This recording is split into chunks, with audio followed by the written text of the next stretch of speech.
Hi dear students, once again welcome back to an exciting session of NEETFlix. ബയോളജിയിൽ +2 ചില പ്രധാനപ്പെട്ട ടോപ്പിക്കുകളാണ് നമ്മൾ ഇന്ന് discuss ചെയ്യുക.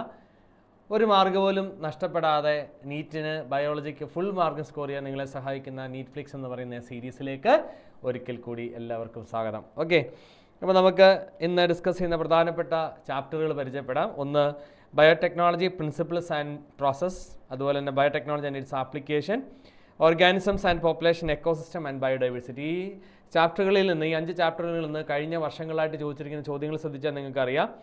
ബയോടെക്നോളജിയുടെ 2 ചാപ്റ്ററുകളിൽ നിന്നും നന്നായിട്ട് ചോദിക്കുന്ന ചാപ്റ്റേഴ്സാണ്. കഴിഞ്ഞ വർഷം 3 ചാപ്റ്റർ ഉണ്ടായിരുന്നു, അതിന് മുൻപത്തെ വർഷം 5 ചാപ്റ്റർ ഉണ്ടായിരുന്നു ബയോടെക്നോളജി പ്രിൻസിപ്പിൾസിൽ നിന്ന്. തൊട്ട് അടുത്ത ചാപ്റ്ററായിട്ടുള്ള ആപ്ലിക്കേഷനകത്തുനിന്ന് നമുക്ക് 2 to 3 ക്വസ്റ്റ്യൻസ് പ്രതീക്ഷിക്കാം. അതുപോലെ തന്നെ ഓർഗാനിസം ആൻഡ് പോപ്പുലേഷൻസ് സ്ഥിരമായിട്ട് 2 to 3 ക്വസ്റ്റ്യൻസ് ചോദിക്കുന്ന ചാപ്റ്ററാണ്.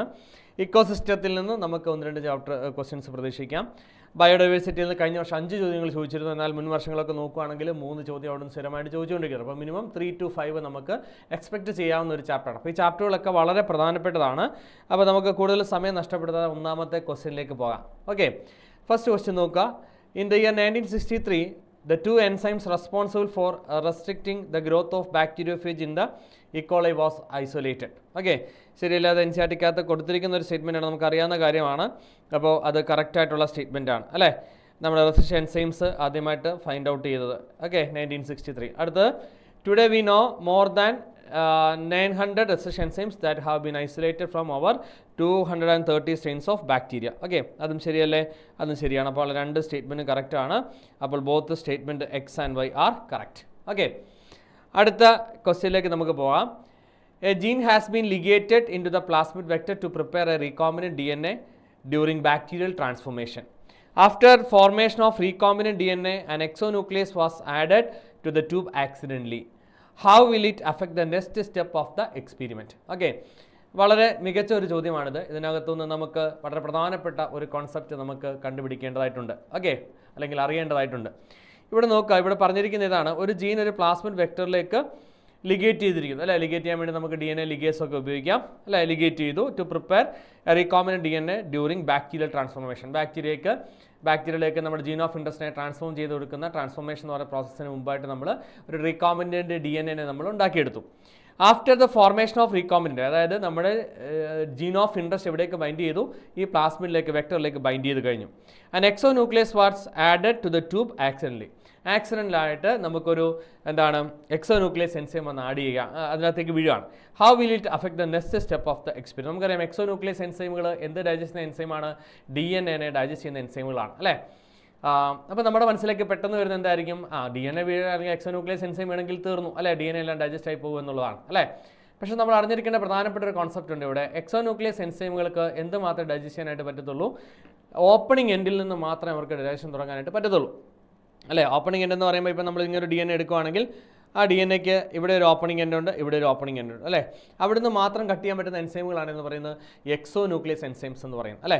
പക്ഷേ ഇവിടെ നമുക്കറിയാം ബാക്ടീരിയൽ ട്രാൻസ്ഫോർമേഷൻ നമ്മൾ റീകോമ്പിനന്റ് DNA നമ്മളൊരു പ്ലാസ്മിഡ് വെക്ടറിലേക്കാണ് ഇത് ചെയ്തിരിക്കുന്നത്. പ്ലാസ്മിഡ് എന്ന് പറഞ്ഞാൽ എന്താ? Plasmid is an extra chromosomal circular DNA ആണ് പ്രസന്റ് ഇൻ ബാക്ടീരിയ അല്ലെ. ബാക്ടീരിയയിലൊക്കെ കാണുന്ന ഒരു എക്സ്ട്രാ ക്രോമസോമലായിട്ടുള്ള സർക്കുലർ DNA ആണ് ആരെന്ന് പറയുന്നത്? പ്ലാസ്മിഡ് എന്ന് പറയുന്നത്. അപ്പോൾ ഈ പ്ലാസ്മിഡിലേക്ക് നമ്മുടെ ജീൻ ഓഫ് ഇൻട്രസ്റ്റ് ആഡ് ചെയ്ത് കഴിഞ്ഞു അല്ലേ. അപ്പോൾ ഇനി നമുക്ക് എക്സോന്യൂക്ലിയസ് എൻസൈം വന്ന് വീണ് കഴിഞ്ഞാൽ, എക്സോന്യൂക്ലിയസ് എൻസൈം ആക്സിഡൻ്റലി അവിടേക്ക് വന്നാൽ തന്നെ അവർക്ക് എന്ത് ചെയ്യാൻ പറ്റത്തില്ല? DNA ഡൈജസ്റ്റ് ചെയ്യാനായിട്ട് പറ്റത്തില്ല. Because exonuclease cannot initiate or cannot digest DNA, closed DNA, ഒരു ക്ലോസ്ഡ് ആയിട്ടുള്ള DNA അവർക്ക് ഒരിക്കലും എന്ത് ചെയ്യാൻ പറ്റത്തില്ല? ഡൈജസ്റ്റ് ചെയ്യാനായിട്ട് പറ്റത്തില്ല. ഓക്കെ, അപ്പോൾ നമുക്ക് ഇവിടുന്ന് ഈസി ആയിട്ട് ആൻസറിലേക്ക് എത്താം ഈ ഒരു കോൺസെപ്റ്റ് അറിയാമെങ്കിൽ മാത്രം. ഓക്കെ, ഈ കോൺസെപ്റ്റ് അറിയാമോ എന്ന് ടെസ്റ്റ് ചെയ്യാൻ വേണ്ടിയിട്ടുള്ള ഒരു ക്വസ്റ്റ്യൻ മാത്രമാണിത്. നമുക്കറിയാം no effect will be on the experiment. ആ എക്സ്പെരിമെൻറ്റിനകത്ത് ഒരു എഫക്റ്റും ഉണ്ടാകത്തില്ല. കാരണം എക്സോന്യൂക്ലിയസ് എൻസൈംസിന് ഒരിക്കലും എന്ത് ചെയ്യാൻ പറ്റത്തില്ല?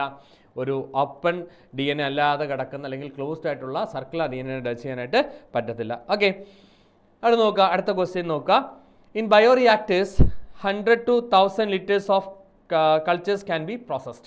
Okay, ഒരു ബയോറിയാക്ടർ നമുക്കറിയാം വലിയ ലാർജ് യൂട്ടൻസിലാണ്. അതിനകത്ത് നമുക്ക് ഒരുപാട് എന്ത് ചെയ്യാൻ പറ്റും? ഒരുപാട് ഈ പറയുന്ന കൾച്ചറുകൾ ഗ്രോ ചെയ്തെടുക്കാൻ വേണ്ടി നമ്മളെ സഹായം. നമ്മൾ പലതരത്തിലുള്ള ബയോ റിയാക്ടേഴ്സിനെ കുറിച്ച് പഠിക്കുന്നുണ്ട്. സ്റ്റിറർ ടൈപ്പ്, സ്പാർജർ ടൈപ്പ് തുടങ്ങിയ ഡിഫറെൻറ്റ് ടൈപ്സ് ഓഫ് എന്തിനെക്കുറിച്ച് ബയോ റിയാക്ടേഴ്സിനെ കുറിച്ച് നമ്മൾ പഠിക്കുന്നതാണ് അല്ലേ. അപ്പോൾ അത് ഒരു ശരിയായിട്ടുള്ള സ്റ്റേറ്റ്മെൻ്റ് ആണ്. അടുത്ത സ്റ്റേറ്റ്മെൻറ്റ് നോക്കിക്കേ, optimum pH, optimum growth conditions, that means optimum temperature, pH, substrate, salt, vitamins, oxygens are provided four achieving the desired product. ശരിയല്ലേ?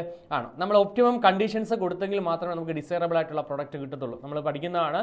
നമ്മൾ ജീൻ ഓഫ് ഇൻട്രസ്റ്റ് ഒരു ബെസ്റ്റ് കാറ്റലിസ്റ്റിനെ നമ്മൾ നമ്മൾ 3 ക്രിട്ടിക്കൽ ഏരിയ ഓഫ് റിസർച്ച് എന്ന് ബയോടെക്നോളജിയുടെ 3 ക്രിട്ടിക്കൽ ഏരിയ ഓഫ് റിസർച്ച് നമ്മൾ പഠിക്കുന്നതാണ്. ഫസ്റ്റ് പോയിന്റ് എന്തായിരുന്നു നമ്മൾ പഠിച്ചത്? To provide a better organism in improved an organism or any enzyme or its part അല്ലേ. ഒരു എൻസൈം ഇംപ്രൂവ്ഡ് എൻസൈംസ് ആയിട്ടോ അല്ലെങ്കിൽ ഒരു ഓർഗാനിസമായിട്ടോ ഒരു ഓർഗാനിസത്തെ ഡെവലപ്പ് ചെയ്യുക എന്നുള്ളതാണ് first critical area of research എന്ന് പറയുന്നത്. രണ്ടാമത്തെ ക്രിട്ടിക്കൽ ഏരിയ ഓഫ് റിസർച്ച് നമ്മൾ പറയുന്നത് providing the optimal conditions for the catalyst to act. നമുക്കൊരു സ്റ്റെറൈൽ മീഡിയം അല്ലെങ്കിൽ ഒപ്റ്റിമം കണ്ടീഷൻ, ഒപ്റ്റിമം ടെമ്പറേച്ചർ ആകാം, pH ആവാം, ഓക്സിജൻ്റെ കോൺസെൻട്രേഷൻ ആകാം, ഇതെല്ലാം കൃത്യം കൊടുത്തെങ്കിൽ മാത്രമേ ഒരു ഓർഗാനിസം സർവൈവ് ചെയ്യത്തുള്ളൂ അല്ലേ. അപ്പോൾ ഒരു ബയോ റിയാക്ടറിനകത്ത് നമുക്കതെല്ലാം കൊടുക്കാൻ പറ്റണം. അപ്പോൾ അവിടെ പറയുന്നത് ശരിയാണ് അല്ലേ. അടുത്ത് നോക്കി, in sparged bioreactor air bubbles dramatically increase the oxygen availability throughout the bioreactor. ഒരു സ്പാർജർ ബയോ റിയാക്ടറാണ്. നമുക്കറിയാം 2 തരത്തിലുള്ള ബയോ റിയാക്ടേഴ്സ് ഉണ്ട്. ഒന്ന് സ്റ്റിറർ ടൈപ്പ് ഉണ്ട്, മറ്റൊന്ന് സ്പാർജർ ടൈപ്പ് ഉണ്ട്. എന്നാൽ നോക്കിയാൽ സ്പാർജർ ടൈപ്പ് എന്ന് പറഞ്ഞാൽ എന്താ? സ്പാർജർ ടൈപ്പ് എന്ന് പറഞ്ഞാൽ ഈ മീഡിയത്തിൻ്റെ അല്ലെങ്കിൽ ഈ ബയോ റിയാക്ടറിൻ്റെ താഴ്ഭാഗത്തൊരു ഒരു ഗാർഡൻ ഹോസ് വളച്ച് വെച്ചിരിക്കുന്ന പോലെ കാണാം അല്ലേ. ഒരു ഹോസ് ഇങ്ങനെ വളച്ച് വെച്ചിരിക്കുന്ന പോലത്തെ ഒരു സ്ട്രക്ചറാണ്. ആ സ്ട്രക്ചറിൽ കൂടി ഇതിങ്ങനെ ഹോസ് ഇങ്ങനെ വളച്ച് വെച്ചിരിക്കുന്ന ഒരു സ്ട്രക്ചർ പോലെ കാണും. നമ്മൾ സ്പാർജർ എന്ന് വിളിക്കുക. ഇതിനകത്ത് ചെറിയ ഹോൾസ് ഉണ്ട് അല്ലേ. ആ ഹോൾസ് കണക്ട് ചെയ്ത് എവിടേക്കാണ്? ഓക്സിജൻ സോഴ്സിലേക്കാണ് ഇത് കണക്ട് ചെയ്തിരിക്കുന്നത്. അപ്പോൾ ഈ ബയോ റിയാക്ടറിനകത്തേക്ക് ഇത് കണക്ട് ചെയ്തതിന് ശേഷം അല്ലേ, നോക്കിയേ, ഇത് ബയോ റിയാക്ടറിൻ്റെ താഴ്ഭാഗമാണ്. ഇവിടെ ഇത് കണക്ട് ചെയ്യുന്നു. അപ്പോൾ ഇതിനകത്ത് ഇങ്ങനെ മീഡിയം നിറഞ്ഞിരിക്കുകയാണ്. അപ്പോൾ എന്ത് സംഭവിക്കും? ഓക്സിജൻ ഇതുവഴി സ്പാർജർ വഴി ഇങ്ങനെ ഓക്സിജൻ ഇങ്ങനെ മുകളിലേക്ക് വന്നുകൊണ്ടിരിക്കും അല്ലേ. മുകളിലേക്ക് വന്നുകൊണ്ടിരിക്കും. അത് മീഡിയത്തിനെ മിക്സ് ചെയ്യാൻ സഹായിക്കും. അതുപോലെ തന്നെ it also provide proper aeration അല്ലേ. അപ്പോൾ ഈ സ്പാർജർ ഇങ്ങനെ നമുക്കറിയാം ബബിൾ പോലെ ഗുളുകുളാന്ന് മേളോട്ട് വരുന്നത് കൊണ്ടാണ് മീഡിയം ഇളകും അല്ലേ. മീഡിയം ഇളകി കഴിഞ്ഞാൽ നമുക്ക് പ്രത്യേകം ഫാനിൻ്റെ ആവശ്യം വല്ലതും ഉണ്ടോ? ഇല്ല. സ്റ്റിറർ ടൈപ്പിൽ നമുക്കറിയാം. സ്റ്റിറർ ടൈപ്പ് എന്ന് പറയുന്നത് തന്നെ എന്തുകൊണ്ടാണ് നമ്മൾ സ്റ്റിറർ ടൈപ്പ് എന്ന് പറഞ്ഞാൽ അവിടെ ഒരു സ്റ്റിറർ ഉണ്ട്, ഇടയ്ക്കൊരു ഫാനൊക്കെ ഉണ്ട്, ഒരു 2-3 ഫാനുകളൊക്കെ ഉണ്ട്, ഇമ്പല്ലേഴ്സ് ഉണ്ട്, അതിങ്ങനെ റൊട്ടേറ്റ് ചെയ്തുകൊണ്ടേയിരിക്കും അല്ലേ. ആ റൊട്ടേഷൻ്റെ ഭാഗമായിട്ട് മീഡിയം ഇങ്ങനെ ഇളകിക്കൊണ്ടേയിരിക്കും, നമ്മൾ ഇങ്ങനെ വെള്ളത്തിലിട്ട് സ്പൂണിട്ട് ഇളക്കുന്ന പോലെ. പക്ഷേ അതുപോലത്തെ ഒരു മിക്സിംഗ് മെക്കാനിസം എവിടെ ആവശ്യമില്ല, ഇവിടെ ആവശ്യമില്ല. കാരണം എന്താ? ഇവിടെ കൊടുത്തിരിക്കുന്ന സ്പാർജറിൽ കൂടി വരുന്ന എയർ ബബിൾസ് എന്തിനു സഹായിക്കുന്നുണ്ട്? They will mix the medium. Air bubbles ഇങ്ങനെ ഗുളുകുളാന്ന് മേലോട്ട് വന്നുകൊണ്ടിരിക്കുമ്പോൾ അതിൻ്റെ മീഡിയം മൊത്തം എന്താവുന്നുണ്ട്? മീഡിയം മൊത്തം അത് മിക്സ് ആവുന്നുണ്ട് അല്ലേ. അപ്പം അത് പ്രോപ്പർ എയറേഷൻ കൊടുക്കാനായിട്ട് ഓക്സിജൻ്റെ അവൈലബിലിറ്റി കൂട്ടാനായിട്ടൊക്കെ നമ്മളതിനെ സഹായിക്കുന്നുണ്ട്. അപ്പോൾ എയും ബിയും സിയും കറക്റ്റായിട്ടുള്ള സ്റ്റേറ്റ്മെൻറ്റുകളാണ് with respect to bioreactors. Okay, അപ്പോൾ അത് കുഴപ്പമില്ല. ആ 3 സ്റ്റേറ്റ്മെൻറ്റുകൾ ക്ലിയർ ആയി. ഓക്കെ, ഓർത്തിരിക്കുക. അടുത്ത question, which of the following is the recognition sequence of the resistance enzyme isolate from the Escherichia coli strain RY13. Okay, എന്താണ് എസ്ചെരിഷ്യ കോളൈ അല്ലെങ്കിൽ E coli strain RY13 Eco R1 അല്ലേ.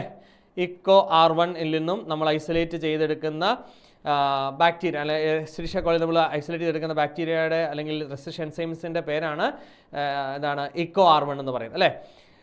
E stands for Escherichia, CO stands for coli അല്ലേ. R strain ആണ്, 1 എന്ന് പറയുന്നത് order of this enzyme ആണ് അല്ലേ. ഇപ്പോൾ നമുക്കറിയാം ഈ റെസിസ്റ്റൻസ് എൻസൈംസ് ആക്ട് ചെയ്യുന്നത് എവിടെയാണ് നമ്മൾ പഠിച്ചത്? പാലിൻഡ്രോമിക് സീക്വൻസിലാണെന്നാണ് നമ്മൾ പഠിച്ചത് അല്ലേ. അപ്പോൾ ഈ പാലിൻഡ്രോമിക് സീക്വൻസിൽ നമുക്കൊരു പർട്ടിക്കുലർ ഓർഡർ ഉണ്ട് അല്ലേ. എന്താണ് പാലിൻഡ്രോമിക് സീക്വൻസ് എന്ന് നമ്മൾ പഠിച്ചതാണ്. നമ്മുടെ ഇക്കോ R1 ഏതായിരുന്നു? GAATTC ആണ് അല്ലേ. 5' to 3' GAATTC വരുന്ന ഇവിടുത്തെ ഫസ്റ്റ് ഓപ്ഷനാണ് ഇവിടെ ആൻസർ ആയിട്ട് വരിക അല്ലേ. ഡയറക്റ്റ് ക്വസ്റ്റ്യൻ ആണ്. NCERT-ക്കകത്ത് എളുപ്പം നിങ്ങൾക്ക് കണ്ടുപിടിക്കാൻ പറ്റുന്ന ഒരു ആൻസറാണ്, പെട്ടെന്ന് ഡയറക്റ്റ് ആയിട്ട് ചെയ്യാൻ പറ്റുന്ന ഒരു ക്വസ്റ്റ്യൻ ആണ്. അപ്പോൾ ഇവിടുത്തെ ആൻസർ എന്ന് പറയുന്നത് ഓപ്ഷൻ 1 ആണ് കേട്ടോ. യെസ്, അപ്പോൾ അത് ഓർത്തിരിക്കുക. ഇക്കോ R1ൻ്റെ റെസിസ്റ്റൻസ് സൈറ്റ് എന്ന് പറയുന്നത് GAATTC. ഓക്കെ, റെസിസ്റ്റൻ സീക്വൻസുകളാണ്. അത് നോക്കുക.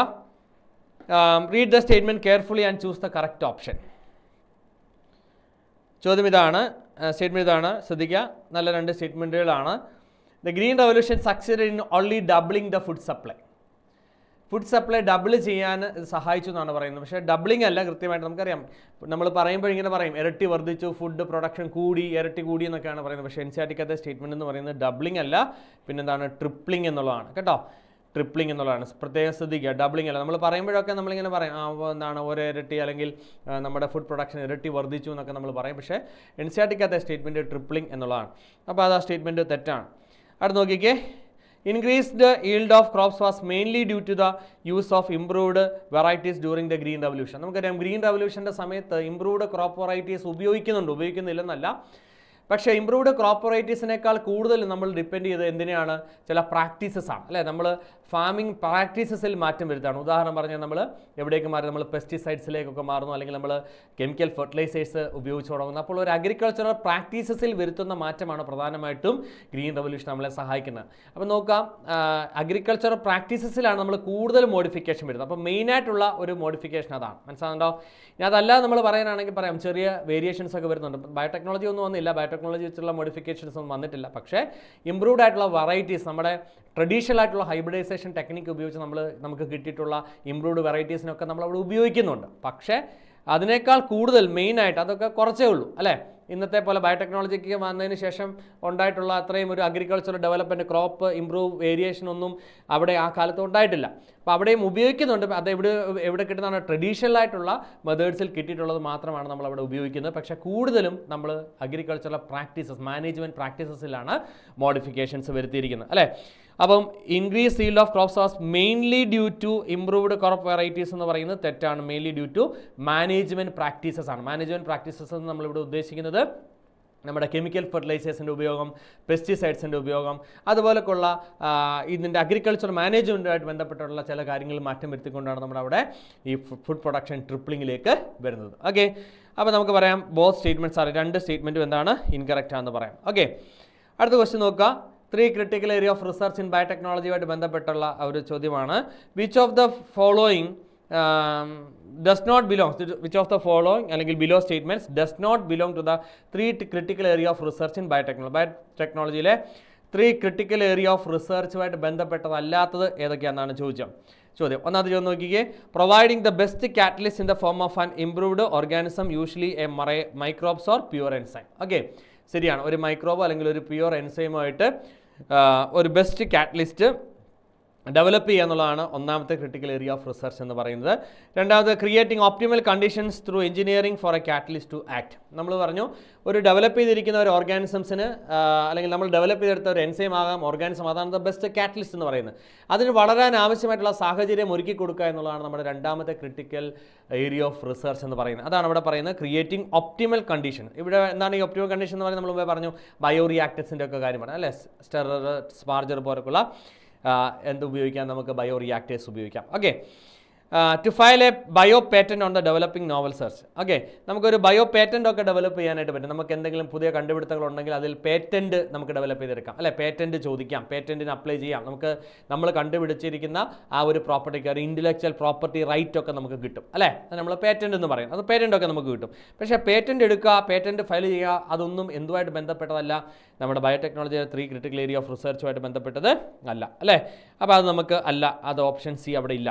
അടുത്ത down streaming technologies to purify the protein and the compound. Down streaming processing നമുക്കറിയാം, ഒരു പ്രൊഡക്റ്റ് നമുക്ക് കിട്ടിക്കഴിഞ്ഞാൽ ആ പ്രൊഡക്റ്റ് കിട്ടിക്കഴിഞ്ഞാൽ അത് പ്യൂരിഫൈ ചെയ്ത് അത് മാർക്കറ്റിൽ എത്തുന്നത് വരെയുള്ളൂ. അപ്പോൾ എന്തൊക്കെയാണ് ഡൗൺ സ്ട്രീമിംഗ് പ്രോസസ്സിലുള്ളത്? ഒരു പ്രോഡക്റ്റ് കിട്ടിക്കഴിഞ്ഞാൽ അത് പ്യൂരിഫൈ ചെയ്യണം അല്ലേ? പ്യൂരിഫൈ ചെയ്തിട്ട് അത് മാർക്കറ്റിൽ എത്തുന്നതിന് മുമ്പ് ക്ലിനിക്കൽ ട്രയൽസ് നടത്തണം. ക്ലിനിക്കൽ ട്രയൽസ് നമുക്കറിയാം, പല സ്റ്റെപ്പുകളായിട്ടാണ് ക്ലിനിക്കൽ ട്രയൽസ് നടത്തുക. അതിനുശേഷം നമുക്ക് ഒരു മെഡിസിൻ മാർക്കറ്റിലേക്ക് എത്തിക്കുമ്പോൾ അതിൽ ഏത് ബോട്ടിൽ വേണം പാക്ക് ചെയ്യാൻ അല്ലേ? അത് എയർ ടൈറ്റ് ആയിരിക്കണം അല്ലെങ്കിൽ അങ്ങനത്തെ പല കാര്യങ്ങളും. ലൈറ്റ് ഷെയ്ഡ്, ഇപ്പോൾ നമുക്ക് 2 കളറായിട്ടുള്ള ബോട്ടിൽസ് ഉണ്ട്. ട്രാൻസ്പെറൻറ്റ് ബോട്ടിലുണ്ട്, ആംബർ കളേർഡ് ബോട്ടിലുണ്ട് അല്ലേ? അപ്പോൾ ഏത് ബോട്ടിലായിരിക്കണം അത് വെക്കുക? കൂടുതൽ സൺലൈറ്റ് വന്നു കഴിഞ്ഞാൽ ഡാമേജ് ആയി പോകുന്ന പ്രോട്ടീൻസ് ആണോ, അല്ലെങ്കിൽ അതിനകത്ത് ഏതെല്ലാം പ്രിസർവേറ്റീവ്സ് ഏത് അളവിൽ ആഡ് ചെയ്യണം അല്ലെ? ഇതൊക്കെ പ്രോട്ടീൻസ് ആണ്. അപ്പോൾ കുറേ കഴിയുമ്പോൾ നശിച്ചു പോകാം. അപ്പോൾ അതിൻ്റെ ഷെൽഫ് ലൈഫ് കൂട്ടാൻ വേണ്ടി നമുക്ക് ചില പ്രിസർവേറ്റീവ്സ് ആഡ് ചെയ്യേണ്ടതായിട്ട് വരും. അപ്പോൾ ഇതൊക്കെ നമ്മൾ തീരുമാനിച്ച് ഉറപ്പിച്ച് ഇതൊക്കെ ക്ലിനിക്കൽ ട്രയൽസ് നടത്തുന്ന പ്രോസസ്സിനെയാണ് നമ്മൾ ഡൗൺ സ്ട്രീമിംഗ് പ്രോസസ്സ് എന്ന് വിളിക്കാം അല്ലേ? ഒരു പ്രൊഡക്റ്റ് കിട്ടി മാർക്കറ്റിൽ എത്തുന്നത് വരെയുള്ള സ്റ്റെപ്പ്. അപ്പോൾ നോക്കിയാൽ മക്കളെ, അതും ബയോടെക്നോളജിയുടെ 3 critical area ഓഫ് റിസർച്ചിനകത്ത് ഉള്ളതാണ്. അപ്പോൾ ഇവിടെ 4 ഓപ്ഷൻ തരുമ്പോൾ തന്നെ അറിയാം, അതിൽ 3 ക്രിട്ടിക്കൽ ഏരിയ ഓഫ് റിസർച്ച് ആയിരിക്കും, മറ്റൊരെണ്ണം ചിലപ്പോൾ പുറത്തുനിന്ന് വരുന്ന ഒരു ഇതാവാം. അപ്പോൾ നമുക്ക് നോക്കിയാൽ മക്കളെ, അപ്പോൾ to file a bio patent on the to develop a novel research എന്ന് പറയുന്നത് ഇതിനകത്ത് വരുന്ന ഒരു കാര്യമാണോ? അല്ല. അപ്പോൾ നമുക്ക് പറയാം, ഇതിനകത്ത് with does not belongs to ആണ് ചോദിച്ചത് അല്ലേ? Does not belongs to. അപ്പോൾ അത് കീവേഡാണ്, അത് അണ്ടർലൈൻ ചെയ്യണം അല്ലേ? Does not belongs to. അപ്പോൾ നമുക്ക് പറയാം ഇതിനകത്ത് ഏതാണ്? ഒളി സി ആണ് ഇതിനകത്ത് ബിലോങ് ചെയ്യാത്തത്. അടുത്ത് നോക്കിക്കുക മക്കളെ, അടുത്ത് നോക്കുക. The choice of Bt toxin genes depends on the crop and the targeted pest. അല്ലേ? രണ്ട് കാര്യങ്ങളാണ് സ്റ്റേറ്റ്മെൻറ്റ് എയ്ക്കകത്ത് പറഞ്ഞിരിക്കുന്നത്. BT ടോക്സിൻ ജീനെ സെലക്ട് ചെയ്യുന്നത് ക്രോപ്പിനെ ഡിപ്പെൻഡ് ചെയ്തും ടാർഗറ്റഡ് പെസ്റ്റിനെ ഡിപ്പെൻഡ് ചെയ്തിട്ടാണെന്നാണ് പറയുന്നത്. ശരിയാണ്, നമുക്കറിയാം കോട്ടൺ ബോൾവേംസിന് എഗൻസ്റ്റ് ആയിട്ട് ഉപയോഗിക്കുന്ന എൻസൈംസ് ഉപയോഗിച്ച് നമുക്ക് കോൺ ബോറിന് എഗൻസ്റ്റ് ആയിട്ട് ട്രീറ്റ് ചെയ്യാനായിട്ട് പറ്റത്തില്ല. അപ്പോൾ ഒരു പർട്ടിക്കുലർ ഇൻസെക്റ്റിനെ ടാർഗറ്റ് ചെയ്യുന്ന പെസ്റ്റ് ഏതാണെന്ന് മനസ്സിലാക്കി ആ പെസ്റ്റിന് എഗൻസ്റ്റ് ആയിട്ടുള്ള എൻസൈം കൊണ്ട് മാത്രമേ നമുക്കൊരു പെസ്റ്റിനെ എന്ത് ചെയ്യാൻ പറ്റത്തുള്ളൂ, ഒരു പെസ്റ്റിനെ നമുക്ക് തകർക്കാനായിട്ട് പറ്റത്തുള്ളൂ, അല്ലെ അതിനെ കൊല്ലാനായിട്ട് പറ്റത്തുള്ളൂ. അപ്പോൾ നോക്കിയാൽ മക്കളെ, അപ്പോൾ choice of BT toxin genes എന്തിനെ ഡിപ്പെൻഡ് ചെയ്തിരിക്കും? Depend on the crop. ഏതാണോ ക്രോപ്പ്, നമ്മൾ സെലക്ട് ചെയ്യുന്ന ക്രോപ്പ് ഏതാണെന്നും ആ ക്രോപ്പിന് വരുന്ന പെസ്റ്റിനെ ആശ്രയിച്ചായിരിക്കും ഇരിക്കുക, അല്ലേ? അപ്പോൾ അത് വളരെ ശരിയായിട്ടുള്ള ഒരു സ്റ്റേറ്റ്മെൻ്റ് ആണ്. അവിടെ നോക്കിക്കേ, Bacillus thuringiensis forms protein crystal throughout their growth phase എന്നാണ് പറയുക. അവരുടെ ജീവിതകാലം മുഴുവൻ throughout the life. Okay, അവരുടെ ഫുൾ ടൈം ഒരു ജന്മന അല്ലെങ്കിൽ അവർ ഡെവലപ്പ് ചെയ്ത് വരുമ്പോൾ തൊട്ട് തന്നെ അവരുടെ BT ടോക്സിൻ ഉണ്ടാകുമെന്നാണ് പറയുന്നത്. ആണോ? അല്ല, അവരുടെ BT ടോക്സിൻസ് ഡെവലപ്പ് ചെയ്ത് NCERT പറയുന്ന ഒരു കോൺസെപ്റ്റ് അല്ല, എന്നാലും പറഞ്ഞിരിക്കുക. BT ടോക്സിൻ അല്ലെങ്കിൽ BT പ്രോട്ടീൻ ക്രിസ്റ്റൽസ് ഡെവലപ്പ് ചെയ്യുന്നത് it is only during the സ്പോറുലേഷൻ്റെ സമയത്ത് മാത്രമായിരിക്കും, അല്ലെങ്കിൽ ഡെവലപ്മെൻറ്റ് സമയത്ത് അല്ലെങ്കിൽ ഒരു റീപ്രൊഡക്റ്റീവ് സമയത്ത് മാത്രമായിരിക്കും എന്ത് ഡെവലപ്പ് ചെയ്യുക, ഈ പറയുന്ന ഒരു പ്രോട്ടീൻ ക്രിസ്റ്റൽസ് അവരുടെ ബോഡിയിൽ ഡെവലപ്പ് ചെയ്യുക. അപ്പോൾ രണ്ടാമത്തെ സ്റ്റേറ്റ്മെൻറ്റ് എന്ന് പറയുന്നത് തെറ്റാണ്. ഓക്കെ, അപ്പം സ്റ്റേറ്റ്മെൻറ്റ് ഒളി ഏത് മാത്രമാണ് കറക്റ്റ് ആയിട്ടുള്ളത്? ഒളി statement A is correct. Okay, first ഓപ്ഷനാണ് അവിടെ ആൻസർ വരിക. സ്റ്റേറ്റ്മെൻറ്റ് A മാത്രമാണ്, 1 മാത്രമാണ് കറക്റ്റ് ആയിട്ട് വരിക. ക്ലിയർ ആയില്ലേ? ഓക്കെ അല്ലേ? അപ്പോൾ choice of BT toxin genes depends on the crop and target. ഇപ്പോൾ ഏത് ജീൻ എടുക്കണമെന്ന് തീരുമാനിക്കുന്നത് പെസ്റ്റിൻ്റെയും അല്ലെങ്കിൽ ക്രോപ്പിനെയും ഡിപ്പെൻഡ് ചെയ്തിരിക്കും. Bacillus thuringiensis forms protein crystal throughout their growth force എന്ന് പറയുന്നത് തെറ്റാണ്. സ്പോറുലേഷൻ സ്റ്റേജിൽ മാത്രമാണ് അത് ഫോം ചെയ്യുക എന്ന് ഓർത്തിരിക്കുക. ഓക്കെ, അടുത്ത് നോക്കുക. Read the following statements and choose the option which correctly represents true and false statement. Okay, അപ്പം 4 സ്റ്റേറ്റ്മെൻറ്റുകൾ തന്നിട്ടുണ്ട്. എന്താ പറഞ്ഞിരിക്കുന്നത്? Which correctly represents true and false statement. ട്രൂവും ഫോൾസും മാർക്ക് ചെയ്യാനായിട്ടാണ് പറഞ്ഞിരിക്കുക. അപ്പോൾ നമ്മൾ ആ കീവേഡ്സ് 2 മാർക്ക് ചെയ്യണം. ഈ തന്നിരിക്കുന്ന സ്റ്റേറ്റ്മെൻറ്റ്സിനകത്ത് read the following statements and identify the true and false. Okay, ആ 2 കീവേഡ്സ് ആണ് ക്വസ്റ്റിലാക്കി 2 കീവേഡ് നമ്മൾ മാർക്ക് ചെയ്യുന്നു. നമ്മൾ നോക്കിയേ, a traditional hybridisation procedure used in plant and animal breeding often lead to the inclusion of undesirable genes along with the desired genes. Okay, അതായത് നമുക്കൊരു traditional hybridization technical പ്രൊസീജിയറുകളിൽ, traditional hybridization എന്ന് പറഞ്ഞാൽ എന്താ? ബയോടെക്നോളജി ഉപയോഗിക്കാത്ത, ജീൻ മോഡിഫിക്കേഷൻസ് ഒന്നും ഉപയോഗിക്കാത്ത ഒരു സാധാരണ ഹൈബ്രിഡൈസേഷൻ ടെക്നിക്കിൽ, അതായത് ട്രഡീഷണൽ ഹൈബ്രിഡൈസേഷൻ, പരമ്പരാഗതമായി നമ്മൾ ഈ ഒരു ടെക്നിക്ക് ഉണ്ട്. എന്താണ്? നല്ല ഈൽഡ് വെറൈറ്റി ഉള്ള ഒരു പ്ലാന്റിനെ കാണുകയാണ്. ഓക്കെ, ഉദാഹരണം പറഞ്ഞാൽ കോക്കനട്ട്. ഓക്കെ, നല്ല തേങ്ങയുള്ള ഒരു തെങ്ങ് നമ്മൾ കാണുകയാണ്. അപ്പോൾ ആ നല്ല തേങ്ങ, നല്ല പ്രൊഡക്ടിവിറ്റി എന്ന് പറയുന്നത് നമുക്ക് ഡിസൈറബിൾ ആയിട്ടുള്ള ഒരു ക്യാരക്ടറാണ്, അല്ലേ? പക്ഷേ ഈ തെങ്ങിന് ഭയങ്കര ഹൈറ്റാണെന്ന് വിചാരിക്കാം. ഭയങ്കര ഹൈറ്റ് ആണെങ്കിൽ നമുക്കറിയാം ഈ കാലത്ത് തെങ്ങ് കയറാൻ ആളില്ല, അല്ലെങ്കിൽ പല ബുദ്ധിമുട്ടാണ്. ഇത്രയും ഹൈറ്റുള്ള ആ തെങ്ങിൽ നിന്ന് തേങ്ങ ഇടുക എന്ന് പറയാൻ ഭയങ്കര ബുദ്ധിമുട്ടാണ്. അപ്പോൾ അത് അല്ലെങ്കിൽ അതിൻ്റെ ഹൈറ്റ് കൊണ്ടോ അല്ലെങ്കിൽ കയറാൻ എല്ലാവർക്കും മടി, പേടി, അല്ലേ? അപ്പോൾ അങ്ങനെ വരുമ്പോൾ ഈ വലിയ ഹൈറ്റ് എന്ന് പറയുന്നത് നമുക്ക് ഡിസൈറബിൾ ആയിട്ടുള്ള ക്യാരക്ടർ അല്ല.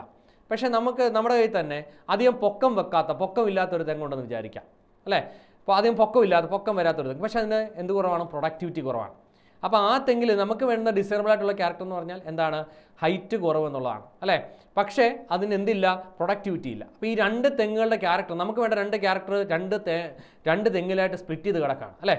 അതിനെ നമ്മൾ എന്ത് ചെയ്യുന്നു? ഒരുമിച്ച് കമ്പൈൻ ചെയ്യുന്നു. കമ്പൈൻ ചെയ്യാൻ വേണ്ടി നമ്മൾ ഈ നല്ല ഹൈറ്റുള്ള തേങ്ങയുള്ള അതിൽ നിന്ന് ഒരു തേങ്ങ എടുക്കും, ഈ പറയുന്ന, അല്ലെങ്കിൽ അതിനകത്തുനിന്ന് നമ്മൾ നമ്മൾ പോളിനേഷന് വേണ്ടിയിട്ട് ഫ്ലവേഴ്സിനെ എടുക്കും. ആ ഫ്ലവേഴ്സിനെ വെച്ചിട്ട് നമ്മൾ എവിടേക്ക് പോളിനേറ്റ് ചെയ്യും? നമ്മൾ ഈ 2ാമത്തെ തെങ്ങിലേക്ക് പോളിനേറ്റ് ചെയ്യും, അല്ലേ? അങ്ങനെ പോളിനേറ്റ് ചെയ്യുന്നതിൻ്റെ ഫലമായിട്ട് നമുക്ക് കുറേ റിസൾട്ടുകൾ കിട്ടും. ആ റിസൾട്ടുകളിൽ നമ്മൾ ഡിസൈർ ചെയ്യുന്ന ക്യാരക്ടേഴ്സ് മാത്രമേ കമ്പൈൻ ചെയ്ത് വരാവുന്ന യാതൊരു നിർബന്ധവും ഇല്ല, അല്ലേ? നമുക്ക് വേണ്ട ക്യാരക്ടേഴ്സ് ഏതൊക്കെയാണ്? 1 ഹൈറ്റ് കുറവ്, 2 എന്താണ്? നല്ല ഈൽഡ് വേണം, അല്ലെ? ഈ 2 ക്യാരക്ടറുകൾ മാത്രമായിരിക്കത്തില്ല കോമ്പിനേഷൻ ചെയ്യുന്നത്. ഓക്കെ, ചിലപ്പോൾ കോമ്പിനേഷൻ നമുക്ക് ഇഷ്ടപ്പെടാത്ത കോമ്പിനേഷൻസ് ഒക്കെ കയറി വരാം. അപ്പോൾ അങ്ങനെ വരുമ്പോൾ അത് എന്തുകൊണ്ടാണ്? കാരണം നമുക്ക് ബാക്കി ഒന്നും കൺട്രോൾ ചെയ്യാൻ പറ്റില്ല. നമുക്ക് പോളിനേറ്റ് ചെയ്യാനേ പറ്റത്തുള്ളൂ, ബാക്കി കാര്യങ്ങൾ നമുക്ക് കൺട്രോൾ ചെയ്യാനായിട്ട് പറ്റത്തില്ല. ഓക്കെ, ജീൻ സെഗ്രിഗേറ്റ് ചെയ്യുന്നു, അല്ലെങ്കിൽ അലീൽ സെഗ്രിഗേഷൻ, ഇങ്ങനത്തെ പല കാര്യങ്ങളും അതിനകത്ത് നടക്കുന്നുണ്ട്, അല്ലേ? അപ്പോൾ നോക്കി നമുക്ക് അങ്ങനെ ട്രഡീഷണൽ ആയിട്ട് ചെയ്യുമ്പോൾ നമുക്ക് ഡിസൈറബിൾ അല്ലാത്ത പല ക്യാരക്ടേഴ്സ് എന്ത് ചെയ്യാം? കമ്പൈൻ ചെയ്യാം. അപ്പോൾ ആ പറയുന്നത് ശരിയാണ്. Traditional hybridisation procedure in plant and animal breeding often lead to the inclusion of undesirable genes along with the desired genes. Okay, അപ്പോൾ നമുക്ക് ആവശ്യമുള്ളത് മാത്രമായിരിക്കത്തില്ല, അൺഡിസൈറബിൾ ആയിട്ടുള്ള ജീൻസും അതിനകത്ത് കയറിക്കൂടാം. പിടികിട്ടിയല്ലോ? അടുത്തത് ബയോടെക്നോളജി അലൗസ്. ഇതിൻ്റെ ഒരു പരിഹാരമാണ്. Biotechnology allows only inclusion of only desirable genes into the target organism. ബയോടെക്നോളജിയിലാകുമ്പോൾ നമുക്കറിയാം നമുക്ക് ആവശ്യമുള്ള ജീനെ കട്ട് ചെയ്ത് നമ്മൾ വെക്ടറിലേക്ക് ഇൻട്രൊഡ്യൂസ് ചെയ്ത് അങ്ങനെയാണ് അല്ലേ. അപ്പം നമുക്ക് ജീൻ അവിടെ സെലക്റ്റീവായിട്ട് നമുക്കിപ്പോൾ ഇൻസുലിൻ ഉണ്ടാക്കുന്ന ജീനാണെങ്കിൽ ഇൻസുലിൻ ഉണ്ടാക്കുന്ന ജീൻ മാത്രം അല്ലേ, ഏതെങ്കിലും പ്രോട്ടീൻ ഉണ്ടാക്കുന്നതാണെങ്കിൽ ആ പ്രോട്ടീൻ ഉണ്ടാക്കുന്ന ജീനെ മാത്രം നമ്മൾ കട്ട് ചെയ്ത് സെലക്റ്റീവായിട്ടാണ് നമ്മൾ എന്ത് ചെയ്യുക, ഇൻട്രൊഡ്യൂസ് ചെയ്യുക അല്ലേ. അപ്പം നമുക്ക് ധൈര്യമായിട്ട് പറയാൻ പറ്റും biotechnology allows inclusion of only desirable genes into the target organisms അല്ലേ. അടുത്ത് നോക്കിക്കേ, bio process engineering involves maintenance of microbial contamination free ambience. Okay, bio process engineering എന്ന് പറയുന്നത് കണ്ടാമിനേഷൻ ഫ്രീ ആയിട്ടുള്ള ഇതിന് വേണ്ടിയിട്ട് ഉള്ളതാണ് അല്ലേ. അടുത്ത് നോക്കിക്കേ, an alien piece of DNA is linked with the origin of replication site so that it can make multiple identical copies of any template DNA. Okay, നമുക്കറിയാം നമ്മൾ വെറുതെ ഒരു DNA കഷ്ണം എടുത്ത് ഇതിപ്പം നമ്മൾ ഇൻസുലിൻ ഉണ്ടാക്കുന്ന ഒരു ജീനാണെന്ന് വിചാരിക്കുക, ഇൻസുലിൻ പ്രൊഡ്യൂസിങ് ജീനാണ്, ഇൻസുലിൻ ജീനാണ് അല്ലേ. ഈ ഇൻസുലിൻ ഉണ്ടാക്കുന്ന ജീനെ എടുത്ത് നമ്മൾ വെറുതെ ഒരു ബാക്ടീരിയൽ സെല്ലേക്ക് ഇക്കോളൈ സെല്ലിലേക്ക് ഇൻട്രൊഡ്യൂസ് ചെയ്ത് കഴിഞ്ഞാൽ അത് മൾട്ടിപ്ലൈ ചെയ്യുമോ? ഇല്ല അല്ലേ, അത് മൾട്ടിപ്ലൈ ചെയ്തില്ല. ഈ ജീനെ നമ്മൾ എവിടേക്കാണ് ഒരു വെക്ടറിൻ്റെ ക്ലോണിങ് സൈറ്റിലേക്ക് നമ്മൾ മാർക്കർ അല്ലേ, സെലക്റ്റബിൾ മാർക്കർ എന്ന് പറയുന്ന ഏതെങ്കിലും ഒരു ക്ലോണിങ് സൈറ്റിലേക്ക് നമ്മൾ കൊണ്ടുവന്ന് നമ്മൾ ഇൻസേർട്ട് ചെയ്യണം അല്ലേ, ഇൻസേർട്ട് ചെയ്യണം. ആ സെലക്റ്റബിൾ മാർക്കർ അല്ലെങ്കിൽ ആ ഒരു ജീനിനകത്ത് അല്ലെങ്കിൽ നമ്മൾ പറയുന്ന ഒരു വെക്ടറിനകത്ത് എന്തിൻ്റെ പ്രസൻസ് ഉണ്ട്, വെക്ടറിനകത്ത് ഒറിജിൻ ഓഫ് റെപ്ലിക്കേഷൻ എന്ന് പറയുന്ന ഒരു സീക്വൻസ് ഉണ്ടാകും അല്ലേ, ഒറൈ സൈറ്റ് എന്ന് നമ്മൾ വിളിക്കും, ഒറിജിൻ ഓഫ് റെപ്ലിക്കേഷൻ സീക്വൻസ്. എന്താണ് മക്കളെ ഈ ഒറിജിൻ ഓഫ് റെപ്ലിക്കേഷൻ സീക്വൻസിൻ്റെ പ്രത്യേകത എന്ന് പറയുന്നത്? അവിടെയാണ് ശരിക്കും അല്ലെങ്കിൽ ഒറിജിൻ ഓഫ് റെപ്ലിക്കേഷനാണ് ഈ പറയുന്ന വെക്ടറിനെ എന്ത് ചെയ്യാൻ സഹായിക്കാം, മൾട്ടിപ്ലൈ ചെയ്യാനായിട്ട്, റെപ്ലിക്കേറ്റ് ചെയ്യാനായിട്ട് സഹായിക്കാം അല്ലേ. ഒറിജിൻ ഓഫ് റെപ്ലിക്കേഷൻ ഇല്ലായിരുന്നെങ്കിൽ നമ്മൾ ഇൻസേർട്ട് ചെയ്ത് കൊടുക്കുന്ന ഈ ജീനെ വെറുതെ നമ്മൾ ഇൻസുലിൻ ജീനെ നമ്മൾ വെറുതെ ഒരു സെല്ലിനകത്തോട് ഇട്ട് കഴിഞ്ഞാൽ അവരെന്ത് ചെയ്യത്തില്ല, മൾട്ടിപ്ലൈ ചെയ്യത്തില്ല. Because they does not have an origin of replication. നമ്മൾ റെപ്ലിക്കേഷൻ പഠിക്കുന്നതാണ് ആദ്യം വേണ്ടത്. റെപ്ലിക്കേഷൻ സാധ്യമാകാൻ വേണ്ടി ആദ്യം നമുക്ക് വേണ്ടത് എന്താണ്, ഒറിജിൻ ഓഫ് റെപ്ലിക്കേഷൻ സൈറ്റ് ആണ് അല്ലെങ്കിൽ ഒറൈ സൈറ്റ് ആണ് അല്ലേ. അപ്പോൾ നോക്കിയാൽ an alien piece of DNA is linked with, okay linked എന്നാണ് പറയുന്നത്, എന്തെന്നല്ല പറയുന്നത്, ഇൻസേർട്ടഡ് എന്നല്ല പറയുന്നത്. ശ്രദ്ധിക്കുക, അവിടെ നിങ്ങൾ പ്രത്യേകം ശ്രദ്ധിക്കണം. An alien piece of DNA is inserted with the origin of replication എന്ന് പറഞ്ഞാൽ എന്ത് സംഭവിക്കും? ഇൻസേർട്ട് ചെയ്യുക എന്ന് പറഞ്ഞാൽ, insert towards origin of replication sequence പറഞ്ഞാൽ അവിടെ ഇൻസേർഷൻ ഇനാക്ടിവേഷൻ നടക്കാം, ഒറിജിൻ ഓഫ് റെപ്ലിക്കേഷൻ സീക്വൻസ് എന്തായിട്ട് മാറാം, ഇനാക്റ്റീവായിട്ടൊക്കെ മാറാം. പക്ഷേ ഇവിടെ അങ്ങനെയല്ല പറയുന്നത്, is linked with the origin of replication site so that it make multiple copies of DNA. അപ്പോൾ അതും ട്രൂ ആണ് അല്ലേ. അപ്പോൾ നമുക്ക് പറയാം A, C, B, A ഇതെല്ലാം ട്രൂ ആണ്, ട്രൂ സ്റ്റേറ്റ്മെൻറ്റ്സ് ആണ് അല്ലേ. അപ്പം നോക്കിക്കേ, അതിനകത്ത് ആൻസർ വരുന്നത് ഏതാണ്? ആൻസർ വരുന്നത് സെക്കൻഡ് ഓപ്ഷനാണ്. ഓക്കെ, ക്ലിയർ അല്ലേ? ഓക്കെ അല്ലേ? യെസ്. അപ്പോൾ അടുത്ത ക്വസ്റ്റ്യനിലേക്ക് പോകുന്നു. Read the following carefully. തന്നിരിക്കുന്ന സ്റ്റേറ്റ്മെൻറ്റ് കെയർഫുള്ളായിട്ട് വായിക്കുക. Vaccine safety, study of disease, biological products. Select the options with the advantage of transgenic animals from the above. Transgenic ആനിമൽസിൻ്റെ അഡ്വാൻറ്റേജസ് ഏതൊക്കെയാണ് അല്ലേ? നമ്മൾ പഠിച്ചിട്ടുണ്ട് to study normal physiology and development അല്ലേ. പിന്നെ നമ്മൾ പഠിക്കുന്നത് vaccine safety, study of disease, biological product, chemical toxicity checking അല്ലേ. ഇതൊക്കെ ഇതിൻ്റെ ആപ്ലിക്കേഷൻസ് ആണ്. പ്രധാനമായിട്ടും 4-5 ആപ്ലിക്കേഷൻസ് എൻസിആർടിക്കകത്ത് പറയുന്നുണ്ട്. പിന്നെ അത് വാക്സിൻ സേഫ്റ്റി ചെക്കിംഗ് വളരെ പ്രധാനപ്പെട്ട അതിൻ്റെ ആപ്ലിക്കേഷനാണ്. സ്റ്റഡി ഓഫ് ഡിസീസ്, നമുക്ക് പല ഡിസീസുകൾക്ക് മോഡൽസ് ഉണ്ട്, ക്യാൻസർ, സിസ്റ്റിക് ഫൈബ്രോസിസ്, അൽഷിമേഴ്സ് അല്ലേ. അതുപോലൊക്കെ ഉള്ള പല ഡിസീസുകൾക്ക് നമുക്ക് സ്റ്റഡി മോഡൽസ് ഇപ്പോഴുണ്ട്. അതുപോലെ തന്നെ ബയോളജിക്കൽ പ്രൊഡക്ട്സ് അല്ലേ, ആൽഫ-1 ആൻറ്റിട്രിപ്സിൻ, അതുപോലെ തന്നെ ഹ്യൂമൻ മിൽക്ക് ആയിട്ടുള്ള ഹ്യൂമൻ മിൽക്ക് പ്രോട്ടീൻ ആയിട്ടുള്ള ഹ്യൂമൻ ആൽഫ ലാക്റ്റ് ആൽബുമിൻ റിച്ച് ആയിട്ടുള്ള പ്രോട്ടീൻസ് അല്ലേ ഉള്ള മിൽക്കുകളൊക്കെ നമുക്ക് റോസി ഉപയോഗിച്ച് ഡെവലപ്പ് ചെയ്തെടുത്തിട്ടുണ്ട്. അതുപോലെ തന്നെ ആൽഫ-1 ആൻറ്റിട്രിപ്സിൻ ട്രേസിൽ നിന്ന് ഡെവലപ്പ് ചെയ്തെടുത്തിട്ടുണ്ട്. അപ്പം ബയോളജിക്കൽ പ്രൊഡക്ട്സ് അതിനകത്തുനിന്ന് ഉണ്ടാക്കിയെടുക്കാൻ ഇവർ സഹായിക്കണം. അപ്പോൾ എയും ബിയും സിയും എല്ലാം ട്രാൻസ്ജനിക് ആനിമൽസുമായിട്ട് ബന്ധപ്പെട്ട പ്രധാനപ്പെട്ട കാര്യങ്ങളാണ്. അടുത്ത് നോക്കിക്കേ, bacterial cells are made competent before transformation. ട്രാൻസ്ഫോർമേഷന് മുൻപ് ബാക്ടീരിയൽ സെൽസിനെ കോമ്പിറ്റൻറ്റ് ആക്കണമെന്നാണ് പറയുന്നത്, ബിഫോർ ട്രാൻസ്ഫോർമേഷൻ അല്ലേ. അതേപോലെ തന്നെ അതിൻ്റെ റീസൺ പറയുന്നതാണ് DNA is hydrophilic molecule and cannot pass through the cell membrane. Okay, നമുക്കറിയാം നമ്മൾ പല സ്റ്റെപ്പുകളിലുണ്ട് നമ്മുടെ ജീൻ മോഡിഫിക്കേഷൻ ഉണ്ട്, അല്ലെങ്കിൽ ജനറ്റിക് എഞ്ചിനീയറിംഗ് പല സ്റ്റെപ്പുകളുണ്ട്. അതിനകത്ത് നമ്മുടെ ജീൻ ഓഫ് ഇൻട്രസ്റ്റിനെ നമ്മളൊരു വെക്ടറിനകത്തേക്ക് ഇൻട്രൊഡ്യൂസ് ചെയ്ത് കഴിഞ്ഞാൽ ആ വെക്ടറിനെ ബാക്ടീരിയൽ സെല്ലിലേക്ക് ട്രാൻസ്പോർട്ട് ചെയ്യണം അല്ലേ. പലപ്പോഴും നമ്മൾ സെല്ലിനകത്തോട്ട് ട്രാൻസ്ഫോം ചെയ്യാൻ വേണ്ടിയിട്ട് നമ്മൾ പല ടെക്നിക്കുകളൊക്കെ ഉപയോഗിക്കാറുണ്ട്. ഇപ്പോൾ നമ്മൾ ഉദാഹരണം പറഞ്ഞാൽ മൈക്രോ ഇഞ്ചക്ഷൻ ഉപയോഗിക്കാറുണ്ട്. അതുപോലെ തന്നെ നമ്മൾ അങ്ങനെ പലതരത്തിൽ അല്ലേ. ഇപ്പോൾ നമ്മൾ കെമിക്കൽ ഇലക്ട്രോപോറേഷൻ ചെയ്യാറുണ്ട് അല്ലേ. അങ്ങനെ പല ടെക്നിക്കുകൾ കൂടിയാണ്. ഡൈവാലൻ്റ് കാറ്റോൺസ് ഉപയോഗിക്കാറുണ്ട്. അങ്ങനെ പല ടെക്നിക്കുകൾ കൂടിയാണ് നമ്മൾ ഒരു ഹോസ്റ്റിനെ എന്താക്കി മാറ്റുക, കോമ്പിറ്റൻ്റ് ആക്കി മാറ്റുക. ഓക്കെ, എന്താണ് നമുക്ക് ഈ ഹോസ്റ്റിൻ്റെ കോമ്പിറ്റൻസിക്ക് എന്താണ് കുഴപ്പം? നമുക്കറിയാം ഒരു ബാക്ടീരിയൽ സെല്ലാവട്ടെ അല്ലെങ്കിൽ എല്ലാ സെൽസും അത് ഉണ്ടാക്കിയിരിക്കുന്നത് എന്താണ്, നമ്മുടെ ഫോസ്ഫോലിപ്പിഡ് ബയലെയർ കൊണ്ടാണ് അല്ലേ. ഫോസ്ഫോലിപ്പിഡ് ബൈലെയർ നമുക്കറിയാം, അതിനകത്ത് പ്രധാനപ്പെട്ട കമ്പണന്റ് എന്ന് പറയുന്നത് ഫോസ്ഫോലിപ്പിഡ് തന്നെയാണ്. പിന്നെ പ്രോട്ടീൻസ് ഉണ്ട്, ഫോസ്ഫോലിപ്പിഡ്സ് ആണ് പ്രധാനപ്പെട്ട കമ്പണന്റ് എന്ന് പറയും. ഫോസ്ഫോലിപ്പിഡ്സ്, പ്രോട്ടീൻസ്, കൊളസ്ട്രോൾസ്, ഷുഗർസ് ഇതെല്ലാം ഉണ്ട്. അപ്പോൾ ഇതിനകത്ത് പ്രധാനപ്പെട്ട കമ്പണൻ്റായി ഫോസ്ഫോലിപ്പിഡ് നമുക്കറിയാം, അല്ലെങ്കിൽ ഒരു ഹെഡും 2 ടെയിലുമുള്ള ഒരു കമ്പണൻ്റാണ് ഈ ഫോസ്ഫോലിപ്പിഡ് അല്ലേ. അതിൻ്റെ പ്രത്യേകം നമുക്കറിയാം, അതിൻ്റെ ഈ ഹെഡ് എന്ന് പറയുന്നത് ഹൈഡ്രോഫിലിക് ആണ് അല്ലേ, ഹെഡ് എന്ന് പറയുന്നത് ഹൈഡ്രോഫിലിക് ആണ്. പക്ഷേ ടെയിൽ എന്ന് പറഞ്ഞാൽ എന്താ, ടെയിൽ എന്ന് പറഞ്ഞാൽ ഹൈഡ്രോഫോബിക് ആണ്. മനസ്സിലാവുന്നുണ്ടോ? അതുകൊണ്ട് തന്നെ ഇതിൻ്റെ കൂടുതൽ പോർഷൻ എന്താ, ഹൈഡ്രോഫോബിക് ആണ്. ഹൈഡ്രോഫോബിക് എന്ന് പറഞ്ഞാൽ വാട്ടറിനെ റിപ്പല് ചെയ്യുകയാണ് അല്ലേ. മനസ്സിലാവുന്നുണ്ടോ? അപ്പോൾ വാട്ടറിനെ റിപ്പൽ ചെയ്യാന്ന് പറഞ്ഞു കഴിഞ്ഞാൽ വാട്ടർ ഡിസോൾവിങ് ആയിട്ടുള്ള പോളാർ മോളിക്യൂൾസ് എന്ത് വന്നാലും ഈ റീജിയൻ ഇന്നർ കോട്ട് എന്ത് ചെയ്ത് കളയും, റിപ്പൽ ചെയ്ത് കളയും അല്ലേ. നമ്മുടെ DNA എന്ത് മോളിക്യൂളാണ്, DNA is also hydrophilic molecule അല്ലേ. അപ്പോൾ DNA അകത്തോട്ട് എടുക്കുക എന്ന് പറയുന്നത് ആർക്ക് ബുദ്ധിമുട്ടാണ്, മിക്ക സെൽസിനും ബുദ്ധിമുട്ടാണ് അല്ലേ. കാരണം DNA is A hydrophilic molecule. അതുകൊണ്ട് തന്നെ എടുക്കണമെങ്കിൽ DNA അകത്തോട്ട് എടുക്കുന്ന പ്രോസസ്സിനെയാണ് നമ്മൾ ആ ട്രാൻസ്ഫോർമേഷൻ എന്ന് വിളിക്കുക അല്ലേ. ആ ട്രാൻസ്ഫോർമേഷൻ നടക്കണമെന്നുണ്ടെങ്കിൽ ഈ മെമ്പറിൻ എന്തായിട്ട് മാറണം, മെമ്പറിൻ വിൽക്കാം കോമ്പിറ്റൻറ്റ് അല്ലേ. മെമ്പറിനെ കോമ്പിറ്റൻ്റ് ആക്കാൻ വേണ്ടിയിട്ട് നമ്മൾ പല ടെക്നിക്കൽ ഉപയോഗിച്ച് നമ്മൾ പറഞ്ഞു, ഇലക്ട്രോപോറേഷൻ, അതുപോലെ തന്നെ ഡൈവാലൻ കാറ്റയോൺസ് അല്ലേ. അപ്പോൾ അതൊക്കെ നമുക്ക് ഉപയോഗിക്കാം. അപ്പോൾ ഇവിടെ ഈ പറയുന്ന സ്റ്റേറ്റ്മെൻറ്റ് നിങ്ങൾ ശ്രദ്ധിച്ചേ, bacterial cells are made competent before transformation. ശരിയാണ്, ട്രാൻസ്ഫോർമേഷൻ മുമ്പ് കോമ്പിറ്റൻ്റ് ആക്കണം, ട്രാൻസ്ഫോർമേഷൻ കഴിഞ്ഞിട്ടല്ല കോമ്പിറ്റൻ്റ് ആക്കേണ്ടത്, മുമ്പേ. എന്തുകൊണ്ടാണ്, because DNA is A hydrophilic molecule, it cannot pass through the cell membrane. Cell membrane എന്താണ്, സെൽ മെമ്പറൈൻ മെയിൻലി ഹൈഡ്രോഫോബിക് ആണ്. Cell മെമ്പറൈൻ്റെ ഒരു region നമ്മൾ പഠിച്ചിട്ടുണ്ട്. ലിപ്പിഡ് ഒരു മോളിക്യൂൾ അകത്തോട്ട് കയറണമെങ്കിൽ ലിപ്പിഡ് ഡിസോൾവിങ് സബ്സ്റ്റൻസ് ആണെങ്കിലാണ് ഈസി ആയിട്ട് അകത്തോട്ട് കയറിപ്പോകും അല്ലേ. വാട്ടർ ഡിസോൾവിങ് ആയിട്ടുള്ള പോളാർ മോളിക്യൂൾസ് ആണെങ്കിൽ നമ്മൾ എന്ത് തരം മൂവ്മെൻറ്റാണ് നമ്മൾ ഫേവർ ചെയ്യുന്നത്, എന്താണ്, ഫെസിലിറ്റേറ്റഡ് ഡിഫ്യൂഷൻ. നമ്മൾ ദ യൂണിറ്റ് ഓഫ് ലൈഫിൽ നമ്മൾ പഠിക്കുന്നതാണ് അല്ലേ. വാട്ടർ ഡിസോൾവിങ് ആയിട്ടുള്ള പോളാർ സബ്സ്റ്റൻസ് വന്നു കഴിഞ്ഞാൽ it can move through the membrane proteins അല്ലേ. മെംബ്രെയിൻ പ്രോട്ടീൻസിൽ കൂടി മാത്രമേ, അതായത് നമ്മൾ ഫെസിലിറ്റേറ്റഡ് ഡിഫ്യൂഷൻ എന്ന് വിളിക്കും അല്ലേ. It is known as facilitated diffusion. ഓർമ്മ കാണുമെന്ന് നമ്മൾ വിചാരിക്കുന്നു കേട്ടോ. ഫെസിലിറ്റേറ്റഡ് ഡിഫ്യൂഷൻ പഠിച്ചാണ് അല്ലേ. അപ്പോൾ അത് ഓർത്തിരിക്കുക, ഫെസിലിറ്റേറ്റഡ് ഡിഫ്യൂഷൻ. അപ്പം ഈ ഒരു സ്റ്റേറ്റ്മെൻറ്റ് അസർഷനും കറക്റ്റാണ്, റീസണും കറക്റ്റാണ് അല്ലേ. റീസണും കറക്റ്റ് എക്സ്പ്ലനേഷൻ അല്ലേ ആണ്. അപ്പോൾ നമുക്ക് പറയാം both assertion and reason are true and R is a correct explanation of assertion അല്ലേ. യെസ്, അടുത്ത നോക്കാം. Which one is odd with respect to population. Population ആട്രിബ്യൂട്ടുമായിട്ട് റെസ്പെക്ട് ചെയ്തിട്ടുള്ള ഓഡ് വൺ ഔട്ട് ഏതാണെന്നാണ് ചോദിച്ചിരിക്കുന്നത്. ബർത്ത് റേറ്റ് കറക്റ്റാണ്, സെക്സ് റേഷ്യോ കറക്റ്റാണ്, death റേറ്റും അതിനകത്തുള്ളതാണ്, പോപ്പുലേഷൻ ആട്രിബ്യൂട്ടുമായിട്ട് ബന്ധപ്പെട്ടാണ് അല്ലേ. Birth rate, sex ratio, death rate ഇതൊക്കെ അതിനകത്ത് വരുന്നതാണ്. പക്ഷേ ഡെത്ത് എന്ന് പറയുന്നതാണോ, ഡെത്തും ബെർത്തും ഒന്നും ഇതിൻ്റെ ഭാഗമല്ല അല്ലേ. ഡെത്ത് എന്നല്ല നമ്മൾ പറയുന്നത്, പിന്നെ എന്താണ്, ഡെത്ത് റേറ്റ് ആണ് പറയുന്നത്. ബെർത്ത് അല്ല പറയുന്നത്, പിന്നെ എന്താണ്, ബെർത്ത് റേറ്റ് ആണ് പറയുന്നത് അല്ലേ. അപ്പോൾ പോപ്പുലേഷൻ ആട്രിബ്യൂട്ടുമായിട്ട് ബന്ധപ്പെട്ടതല്ലാത്തത് നമുക്ക് പറയാം തേർഡ് വൺ, ഡെത്ത്.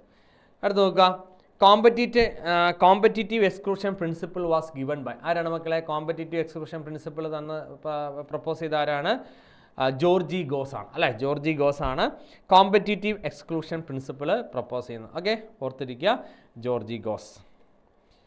അടുത്ത് നോക്കിയേ, which is not a key functional aspect of ഒരു എക്കോസിസ്റ്റം. എക്കോസിസ്റ്റത്തിൻ്റെ കീ ഫങ്ഷണൽ ആസ്പെക്ട് അല്ലാത്തത് ഏതാണെന്നാണ് ചോദിച്ചിരിക്കുന്നത് അല്ലേ. നമുക്കറിയാം ഡീകമ്പോസിഷൻ വളരെ പ്രധാനപ്പെട്ട ഒരു കീ ഫങ്ഷണൽ ആസ്പെക്റ്റ് ആണ്. കാരണം ഒരു എക്കോസിസ്റ്റത്തിനകത്ത് മിനറൽ ന്യൂട്രീഷൻസ് അല്ലേ, മിനറൽ ന്യൂട്രീഷൻസ് നമുക്കറിയാം, മിനറൽ ന്യൂട്രിയൻസ് നമുക്ക് കിട്ടുന്നത് സോയിൽ നിന്നാണ്. പാറകളൊക്കെ പൊടിഞ്ഞ് മണ്ണിലേക്ക് വരുന്നു, ആ മണ്ണിൽ നിന്ന് പ്ലാന്റ് വലിച്ചെടുക്കുന്നു, ഒന്നെങ്കിൽ പ്ലാന്റിൽ തന്നെ നിൽക്കുന്നു, അല്ലെങ്കിൽ ആ പ്ലാന്റ് കൺസ്യൂം ചെയ്യുന്ന ആനിമൽസിലേക്ക് ഈ ന്യൂട്രിയൻസ് വരും അല്ലേ. ആ ന്യൂട്രിയൻസ് തിരികെ മണ്ണിലേക്ക് വരുന്ന എപ്പോഴാണ്, ഡീകമ്പോസിഷൻ നടക്കുമ്പോഴാണ്. അതൊരു പ്ലാന്റ് ഡെഡായിട്ട് വീഴുമ്പോഴാണെങ്കിലും ആനിമൽസ് ഡെഡായിട്ട് വീഴുമ്പോഴാണെങ്കിലും ഒരു ന്യൂട്രിയൻ റീസൈക്ലിംഗ് അവിടെ നടക്കണം അല്ലേ.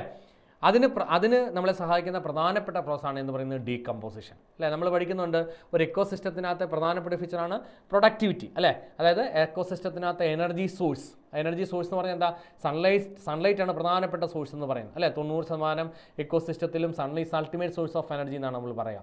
അപ്പോൾ ആ സണ്ണിൻ്റെ എനർജീനെ ട്രാൻസ്ഡ്യൂസ് ചെയ്ത് ഫോട്ടോസിന്തസിസ് വഴി ഗ്ലൂക്കോസിനെ ഉണ്ടാക്കിയെടുത്ത് ആ ഗ്ലൂക്കോസ് ഉണ്ടാക്കിയെടുക്കുന്ന ആ പ്രോസസ്സിനെയാണ് നമ്മൾ പ്രൊഡക്ടിവിറ്റി എന്ന് വിളിക്കുക അല്ലേ. പ്ലാന്റിൻ്റെ പ്രൈമറി അത് പ്രൊഡക്ടിവിറ്റി വളരെ ഇമ്പോർട്ടൻ്റ് ആണ്. പ്രൊഡക്ടിവിറ്റി പോലെ തന്നെ വളരെ ഇമ്പോർട്ടൻ്റ് ആയിട്ടുള്ള ഫീച്ചറാണ് എന്ന് പറയുന്നത് ഡീകമ്പോസിഷൻ എന്ന് പറയുന്നത്. ഡീകമ്പോസ് നടന്നില്ലെങ്കിൽ നമുക്ക് എന്ത് നടക്കത്തില്ല, മിനറൽ റീസൈക്ലിംഗ് നടക്കത്തില്ല. അപ്പം വളരെ പ്രധാനപ്പെട്ട ഒരു ഫീച്ചറാണ് ഡീകമ്പോസിഷൻ. രണ്ടാമത്തെ എനർജി ഫ്ലോ. ഓക്കെ, നമ്മൾ പഠിച്ചു എനർജി ഫ്ലോ എന്ന് പറഞ്ഞാൽ എന്താ?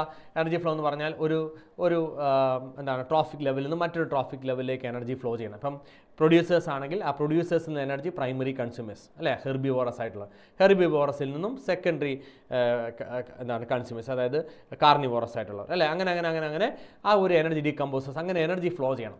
അപ്പോൾ ഈ എനർജിയുടെ ഫ്ലോ നടക്കണമെന്നുണ്ടെങ്കിൽ നമ്മൾ 10% ലോ ഒക്കെ നമ്മൾ പഠിക്കുന്നതാണ്. ഒരു ജനറേഷൻ ഒരു ജനറേഷൻ അല്ല, ഒരു ട്രാഫിക് ലെവലിൽ നിന്ന് മറ്റൊരു ട്രാഫിക് ലെവലിലേക്ക് പോകുമ്പോൾ എത്ര പെർസെൻറ്റേജ് മാത്രമാണ് കൊടുക്കുന്നത്? 10% മാത്രമാണ്. ബാക്കി 90%ഉം പലതരത്തിൽ നമുക്ക് റെസ്പിറേറ്ററി ലോസ് ആയിട്ട് ഉണ്ടാവും അല്ലേ.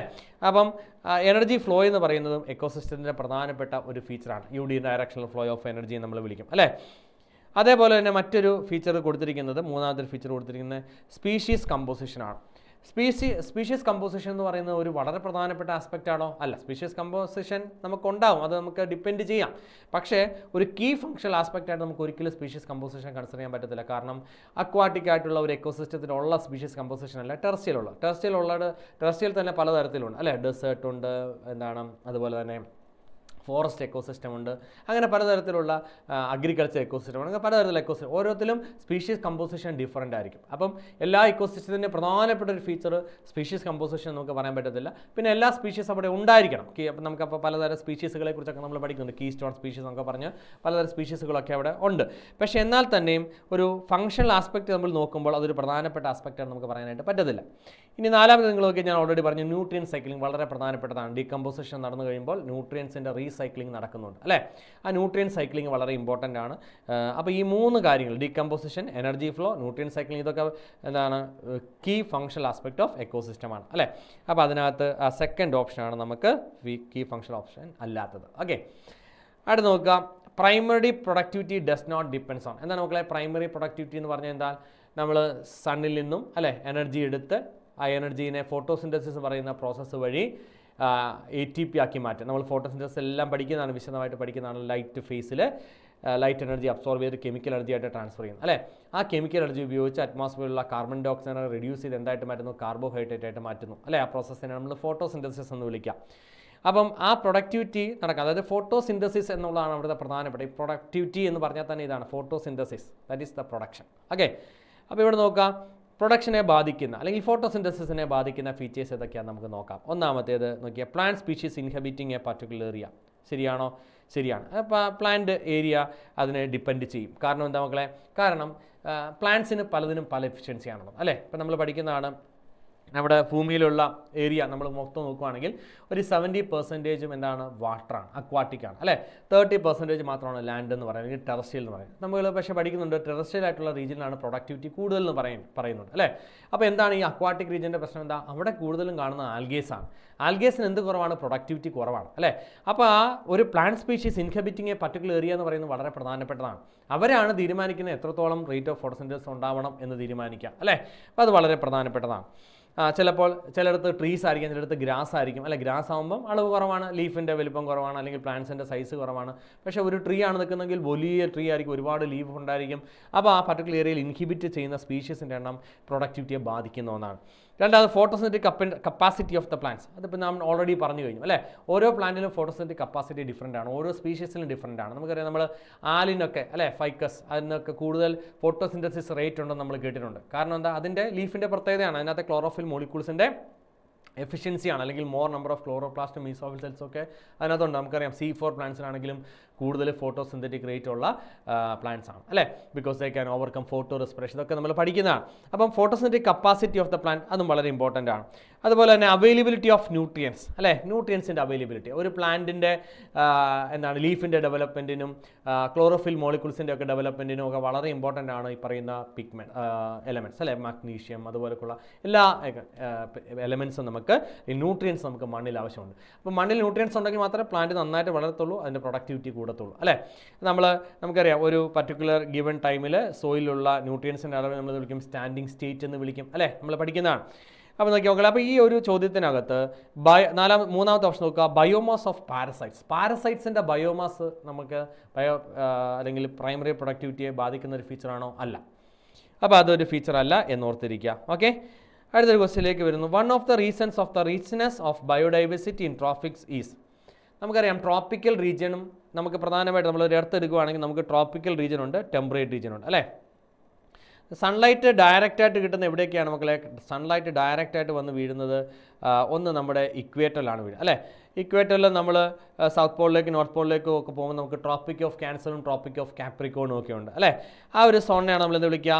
ട്രോപ്പിക്കൽ സോൺ എന്ന് വിളിക്കുക, ട്രോപ്പിക്സ് അല്ലേ.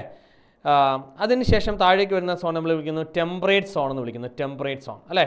മുകളിലേക്ക് പോകുന്നതും നമ്മൾ ടെമ്പറേറ്റ് സോൺ എന്ന് വിളിക്കുന്നു. പിന്നീട് നമുക്കറിയാം നോർത്ത് പോളും സൗത്ത് പോളും നമുക്ക് പോളാർ റീജിയൻസ് നമുക്കുണ്ട് അല്ലേ. ഇപ്പോൾ ഇവിടെ നമുക്കറിയാം നമ്മൾ പഠിക്കുന്നതാണ് sunlight is the main source of energy in almost all ecosystem. കൂടുതൽ എക്കോസിസ്റ്റത്തിനും സൺലൈറ്റ് ആണ് പ്രധാനപ്പെട്ട സോഴ്സ് എന്ന് പറയുന്നത്, except deep see hydro thermal ecosystem അല്ലേ. അപ്പോൾ ഡീപ് സീയിലുള്ള എക്കോസിസ്റ്റത്തിൽ അവിടെ ലൈറ്റ് കടന്നു ചെല്ലുന്നില്ല. ബാക്കി എല്ലായിടത്തും തന്നെ ലൈറ്റ് ഒരു പ്രധാനപ്പെട്ട സോഴ്സ് ഓഫ് എനർജിയാണ്. അപ്പം ഇവിടെ അത് ലൈറ്റ് കൂടുന്തോറും അപ്പോൾ എന്ത് കൂടും? പ്ലാന്റ്സിൻ്റെ എണ്ണം കൂടും, അളവ് കൂടും അല്ലേ. പ്ലാന്റ്സിൻ്റെ എണ്ണം, കാരണം നല്ല എനർജി കിട്ടുന്നുണ്ട്. അപ്പോൾ കൂടുതൽ എനർജി കിട്ടുമ്പോൾ പ്ലാന്റ്സ് അല്ലെങ്കിൽ പ്രൊഡ്യൂസേഴ്സ് എന്ന് പറയുന്ന ആദ്യത്തെ ബേസിക് ട്രാഫിക് ലെവൽ അല്ലേ, അവരുടെ ഡൈവേഴ്സിറ്റി കൂടും, അവരുടെ എണ്ണം കൂടും. അവരുടെ എണ്ണം കൂടുന്നതിനനുസരിച്ച് ഹെർബിവോർസ് ആയിട്ടുള്ള ആനിമൽസിൻ്റെ എണ്ണം കൂടും. അത് മാനാകാം, അല്ലെങ്കിൽ നമ്മൾ പറയുന്ന ഡിയർ ആകാം, ബേർഡ്സ് ആകാം, ആനിമൽസ് ആകാം, എന്ത് വേണമെങ്കിലും ആകാം. ഓക്കെ, ഞാൻ ഒന്ന് രണ്ട് എക്സാമ്പിൾ, ജിറാഫ് ആകാം, അങ്ങനെ എലഫൻസ് ആകാം, അങ്ങനെ പല പല പല പല സ്പീഷീസിൻ്റെ എണ്ണം നമ്മളിവിടെ കൂടും. ഈ പറയുന്ന പ്രൊഡ്യൂസേഴ്സിൻ്റെ എണ്ണം കൂടുതലാണെങ്കിൽ കൂടും അല്ലേ. അപ്പോൾ അതിനനുസരിച്ച് ബാക്കിയുള്ള സ്പീഷീസ് എല്ലാം എന്തായിട്ട് വരും? റിച്ച് ആയിട്ട് വരും. അതേസമയം നിങ്ങൾ ടെമ്പറേറ്റ് സോണിലേക്ക് നോക്കിയാൽ ടെമ്പറേറ്റ് സോണിലേക്ക് വരും എന്ത് കുറവാണ്? ലൈറ്റ് കുറവാണ്. ലൈറ്റ് കുറയുന്നതിനനുസരിച്ച് പ്രൊഡ്യൂസേഴ്സിൻ്റെ അളവ് കുറയും, കാരണം അവിടെ പ്രോപ്പർ ലൈറ്റിംഗ് കിട്ടുന്നില്ല അല്ലേ. പ്രൊഡ്യൂസേഴ്സിൻ്റെ അളവ് കുറഞ്ഞു കഴിഞ്ഞാൽ പ്രൊഡ്യൂസേഴ്സ് അവർക്ക് മാത്രം എനർജി ഉണ്ടാക്കാൻ കഴിവുള്ളൂ. അവരുടെ അളവ് കുറഞ്ഞാൽ സ്വാഭാവികമായിട്ട് അവരെ ഡിപ്പെൻഡ് ചെയ്യുന്നവരുടെ എണ്ണവും കുറഞ്ഞു പോകത്തില്ലേ? കുറഞ്ഞു പോകും. മനസ്സിലാകുന്നുണ്ടോ? അപ്പോൾ കൂടുതൽ സ്പീഷീസ് റിച്ച്നെസ് കാണുന്ന എവിടെയാണ് മക്കളെ? ട്രോപ്പിക്കൽ റീജിയൻസിലാണ് കൂടുതൽ സ്പീഷീസ് റിച്ച്നെസ് കാണുക. ട്രോപ്പിക്കൽ റീജിയനിൽ നിന്നും ടെമ്പറേറ്റ് റീജിയൻ കഴിഞ്ഞ് നമ്മൾ ആ പോളാർ റീജിയനിലേക്ക് പോയിക്കൊണ്ടിരുന്നവരും സ്പീഷീസ് ഡൈവേഴ്സിറ്റി കുറഞ്ഞു വരുമെന്ന് നമ്മൾ പഠിക്കുന്നുണ്ട് അല്ലേ. അപ്പോൾ നോക്കുക, അങ്ങനെയാണെന്നുണ്ടെങ്കിൽ നോക്കുക, one of the reasons for the richness of biodiversity in tropical റീജിയനിലുള്ള ബയോഡൈവേഴ്സിറ്റി റിച്ച്നെസ്സിന് കാരണം എന്താണെന്നാണ് ചോദിച്ചിരിക്കുന്നത്. Okay, one of the reasons. അപ്പം ഓപ്ഷനിലെ കീവേഡൊക്കെ നിങ്ങൾക്ക് മനസ്സിലായി. One of the reason richness biodiversity tropics അല്ലേ. അത് നോക്കിയാൽ frequent glaciation in the past അല്ല. Being more seasonal and less constant അല്ല. Being more productive four supporting A wide range of species അല്ലേ. കൂടുതൽ പ്രൊഡക്റ്റീവാണ്, കാരണം കൂടുതൽ ലൈറ്റ് കിട്ടുന്നുണ്ട് അല്ലേ, കൂടുതൽ പ്ലാന്റ് സ്പീഷീസ് ഉണ്ട്, അപ്പോൾ കൂടുതൽ പ്രൊഡക്റ്റീവാണ് ആ ഒരു ഏരിയ എന്ന് പറയുന്നത് അല്ലേ. High temperature and humidity by receiving solar radiation, less solar radiations അല്ല അല്ലേ. അപ്പോൾ ഇതിനകത്ത് കൃത്യമായിട്ടുള്ള ആൻസർ എന്ന് പറയുന്നത് തേർഡ് ഓപ്ഷനാണ്. One of the reasons of the richness of biodiversity in Tropics.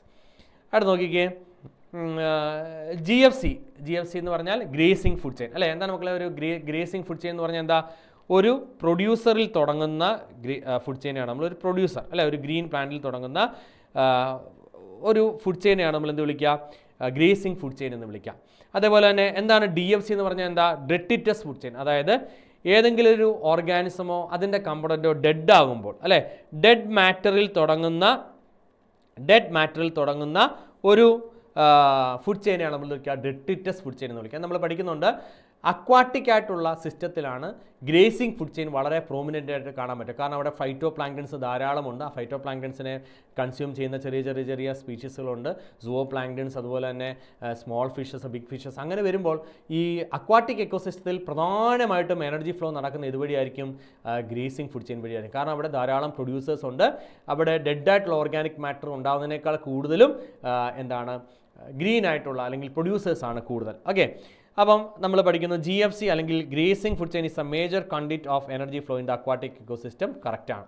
Okay, DFC may be connected with GFC at some level. Okay, GFCയും DFCയും തമ്മിൽ കണക്റ്റഡ് ആകാം എന്നാണ് പറയുന്നത്. ഓക്കെ, അത് നമുക്ക് ശരിയാണ്. DFCയും GFCയും ഒക്കെ പലയിടത്തും കണക്റ്റഡ് ആവാം. പക്ഷേ നമുക്ക് അതിൻ്റെ ഒരു റീസൺ കറക്റ്റ് എക്സ്പ്ലനേഷൻ നമുക്ക് പറയാൻ പറ്റുമോ? ഇല്ല. അപ്പോൾ നമുക്ക് പറയാം both assertion and reason are true but R is not the correct explanation of A അല്ലേ. അതിൻ്റെ ഒരു കറക്റ്റ് റീസൺ ഒന്നുമല്ല. കണക്റ്റഡ് ആയതുകൊണ്ടല്ല GFC main source of energy contact ആവുന്നത്. അതിനകത്ത് കൂടുതലും പ്രധാനമായിട്ടും പ്രൊഡ്യൂസേഴ്സാണ് അതിനകത്തെ എനർജി ഫ്ലോ അല്ലെങ്കിൽ കൂടുതൽ ഫുഡ് ചെയിൻ നടക്കുന്നത് ഫ്രം ദ പ്രൊഡ്യൂസേഴ്സാണ്. അതുകൊണ്ടാണ് അത് പ്രധാനപ്പെട്ട ഫുഡ് ചെയിൻ ആയിട്ട് അല്ലെങ്കിൽ പ്രധാനപ്പെട്ട മേജർ എനർജി സോഴ്സായിട്ട് മാറുന്നത്. ഓക്കെ, അടുത്തത് നോക്കാം. Reading the limitations of ecological pyramids, which of the following statements is are correct? Ecological pyramidsന്റെ ലിമിറ്റേഷൻസ് ആണ് പറഞ്ഞിരിക്കുന്നത്. അതിൽ ഏതൊക്കെയാണ് ഇൻകറക്റ്റ് എന്നാണ് ചോദിച്ചിരിക്കുന്നത്. ഓക്കെ, അപ്പോൾ നോക്കുക, reading the limitations of ecological പിരമിഡ്സിൻ്റെ ലിമിറ്റേഷൻസ് ആണ് പറയുന്നത്. Which of the following is are incorrect. ഇത് രണ്ടെണ്ണമാണ് കീവേഡ്സ്. Okay, keywords. അപ്പോൾ നോക്കുക, ലിമിറ്റേഷൻസ് പറയുന്നത് incorrect. It assumes a food chain as well as food web. Food വെബിനെയും ഫുഡ് ചെയിനെയും ഒരു ഇക്കോളജിക്കൽ പിരമിഡ് അക്യുമുലേറ്റ് ചെയ്യുന്നുണ്ടെന്നാണ് പറയുന്നത്. ആണോ? അത് ശരിയല്ല. ഓക്കെ, നമ്മൾ പഠിക്കുന്നത് എൽട്ടോണിയൻ പിരമിഡ്സ് അക്കോമഡേറ്റ് ചെയ്യുന്ന എന്തിനെ മാത്രമാണ്? ഫുഡ് ചെയിനെ മാത്രമാണ്. ഫുഡ് ചെയിൻ ആണോ ഫുഡ് വെബ് ആണോ മോർ റിയലിസ്റ്റിക്? ഒന്ന് കമൻറ്റ് ചെയ്യാമോ? മോർ റിയലിസ്റ്റിക് ആയിട്ടുള്ളത് ഏതാണ്? ഒരു എക്കോ സിസ്റ്റത്തിൽ കൂടുതൽ റിയലിസ്റ്റിക് ആയിട്ടുള്ളത്, ഓക്കെ, ഒരു എന്താ പറയുക, ഒരു കോൺസെപ്റ്റ് ബേസ്ഡ് അല്ലാതെ കൂടുതൽ റിയലിസ്റ്റിക് ആയിട്ട് നടക്കുന്നത് എന്താണ്? ഫുഡ് ചെയിൻ ആണോ ഫുഡ് വെബ് ആണോ? ഓക്കെ, ഇത് കണ്ടുകൊണ്ടിരിക്കുന്ന എല്ലാവരും ഒന്ന് കമൻറ്റ് ചെയ്യണം കേട്ടോ. ഏറ്റവും റിയലിസ്റ്റിക് ആയിട്ടുള്ളത് ഫുഡ് ചെയിൻ ആണോ ഫുഡ് വെബ് ആണെന്നുള്ളത്. അത് നോക്കിയാൽ saprophytes are given a place in the pyramids but not microbes. Okay, തെറ്റാണ്. അടുത്ത് does not take into account of insectivorous plants. Insectivorous പ്ലാന്റ്സിനെ കുറിച്ചൊന്നും അക്കൗണ്ട് ചെയ്യാത്തതല്ല അതിൻ്റെ ലിമിറ്റേഷൻസ് എന്ന് പറയുന്നത്. ഓക്കെ, അപ്പോൾ നമുക്ക് നോക്കിയാൽ മക്കളെ, ഇതിനകത്ത് ഏതൊക്കെയാണ് which of the following statements are incorrect എന്ന് പറയുന്നത്? All A, B and C എല്ലാം അതിനകത്ത് ഇൻകറക്റ്റ് ആണ് കേട്ടോ. അടുത്ത് നോക്കാം, select the options that correctly identify P Q in the equations given below. തന്നിരിക്കുന്ന ഇക്വേഷൻ്റെ അകത്ത് പിയും ക്യൂവും നോക്കാം. പി എന്ന് പറയുന്നത് എന്താണ്? ഇവിടെ നമുക്ക് പോപ്പുലേഷൻ ഗ്രോത്തിനെ കാണിക്കാൻ വേണ്ടിയുള്ളതാണ് അല്ലേ. N+1 എന്ന് പറയുന്നത് ഒരു പർട്ടിക്കുലർ ടൈം പീരീഡിൽ, ടൈം ഇൻ്റർവെല്ലുള്ള പോപ്പുലേഷൻ ഗ്രോത്ത് ആണ്, അല്ലെങ്കിൽ പോപ്പുലേഷൻ്റെ റേറ്റ് ആണ് കാണിച്ചിരിക്കുന്നത്. NT എന്ന് പറഞ്ഞാൽ ആ ഒരു ഇനിഷ്യൽ ടൈം അല്ലേ, പ്ലസ് ഇനിഷ്യൽ ടൈമിലുള്ള പോപ്പുലേഷൻ പ്ലസ് നേറ്റാലിറ്റി. നേറ്റാലിറ്റി എന്ന് പറഞ്ഞാൽ എന്താ? ബർത്ത് റേറ്റ് അല്ലേ, ഉണ്ടായിരിക്കുന്ന ജനനം പ്ലസ് എന്തായിരിക്കണം? നേറ്റാലിറ്റി പ്ലസ് പോസിറ്റീവായിട്ടുള്ള എന്താണ്? ഇമിഗ്രേഷൻ അല്ലേ. അപ്പോൾ പി എന്ന് പറയുന്നത് എന്തായിരിക്കാം? ഇമിഗ്രേഷൻ ആവാം. ഓക്കെ, അവിടെ നോക്കുക, ക്യൂ എന്ന് പറയുന്നത് മൈനസ് എന്തൊക്കെയാണ്? ആ പോപ്പുലേഷൻ നിന്ന് പോയവർ അല്ലേ. അപ്പോൾ അവരാരൊക്കെയാണ്? Mortality plus Q. മോർട്ടാലിറ്റി എന്ന് പറയുന്നത് ഡെത്ത് റേറ്റ് ആണ്. ക്യൂ എന്ന് പറഞ്ഞാൽ അപ്പോൾ എന്തായിരിക്കും മക്കളെ? എമിഗ്രേഷൻ അല്ലേ. അപ്പോൾ ഇമിഗ്രേഷൻ ആൻഡ് എമിഗ്രേഷൻ. ഓക്കെ അല്ലേ. അപ്പോൾ ഏതാണ് ഓപ്ഷൻ വരിക? ഫസ്റ്റ് ഓപ്ഷനാണ് ആൻസർ ആയിട്ട് വരിക കേട്ടോ. അടുത്ത് നോക്കിയേ, which of the following distribution pattern of species depicts the latitudinal gradient of the biodiversity. ഞാൻ നിങ്ങളോട് പറഞ്ഞു, ബയോഡൈവേഴ്സിറ്റി എന്ന് പറയുന്നത് എന്തുമായിട്ട് റിലേറ്റഡ് ആണ്? നമ്മുടെ സൺലൈറ്റിൻ്റെ സൺലൈറ്റുമായിട്ട് റിലേറ്റഡ് ആണ് അല്ലേ. അതായത് നമ്മുടെ ഇക്വേറ്ററിലേക്കാണ് മാക്സിമം സൺലൈറ്റ് കിട്ടുക. അപ്പോൾ അവിടെ ആയിരിക്കും കൂടുതൽ ഡൈവേഴ്സിറ്റി ഉണ്ടാകും. ഇക്വേറ്ററിൽ നിന്ന് പോകുന്തോറും എന്ത് കുറഞ്ഞു വരും? ഡൈവേഴ്സിറ്റി കുറഞ്ഞു വരും അല്ലേ. അപ്പോൾ ഇവിടെ നമ്മൾ നോക്കുവാണെങ്കിൽ ഏറ്റവും കൂടുതൽ ഡൈവേഴ്സിറ്റി വരുന്നത് എവിടെയാണ്? ഏറ്റവും കൂടുതൽ ഡൈവേഴ്സിറ്റി വരുന്നത് നമ്മുടെ കൊളംബിയയിലാണ് അല്ലേ. കൊളംബിയയാണ് ഇതിനോട് ചേർന്ന് നടക്കുന്നത്. അത് കഴിഞ്ഞാൽ ഇന്ത്യ ആണ്, പിന്നെ ഈ ന്യൂയോർക്ക്, ഗ്രീൻലാൻഡ്. ഓക്കെ, അപ്പോൾ ആൻസർ വരിക തേർഡ് ഓപ്ഷനാണ് കേട്ടോ. അവിടെ നോക്കിയാൽ മക്കളെ, Chthamalus is competitively superior than Balanus. Chthamalus എന്ന് പറയുന്നത്